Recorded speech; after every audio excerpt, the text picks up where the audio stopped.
Hello, hello beautiful people! Last time nga ay natanong ko kayo kung alin sa mga damit ko ang mapipili kong gagamitin para sa Christmas party ng asawa ko. And most of you suggested for me to wear the red dress. Yun nga lang, pag sa party, pigil hininga muna tayo. Well, initially, yun talaga sana ang susuotin ko. Kaso paglabas ko, hindi kinaya ng muscles ko sa braso, ang lamig. So I've decided to wear the simple black dress instead. Simpleng atake lang, yung mahinhin vibe pa. Charis! Kahit boyish tayo in real life. Inabot nga ang biyahe namin ng 50 minuto galing sa amin as we live in a county and the party is going to be held at Spago sa may Caesars, Windsor, Ontario.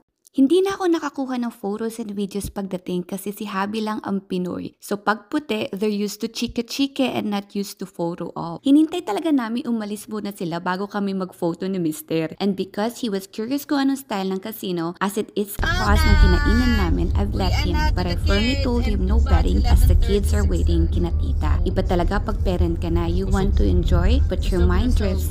Di ako na pagpa-picture? I-off ka muna yung di kami nag-picture-picture. Nahiya ako. Mga puti lahat mga katrabaho ni Mister. Tapos mga asawa din nila. Siyempre puti din. So ikaw mahihiya ka eh. Pero pag may Pinoy doon, I'm pretty sure picturean to the max. Unfortunately, mga puti lahat ng mga katrabaho niya. Siya lang ang Pinoy. So, nahiya ako.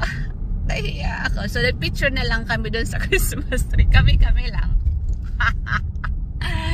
Yun lang. Now, well, let's go to see our children. Thank you, Lord, for safe travels.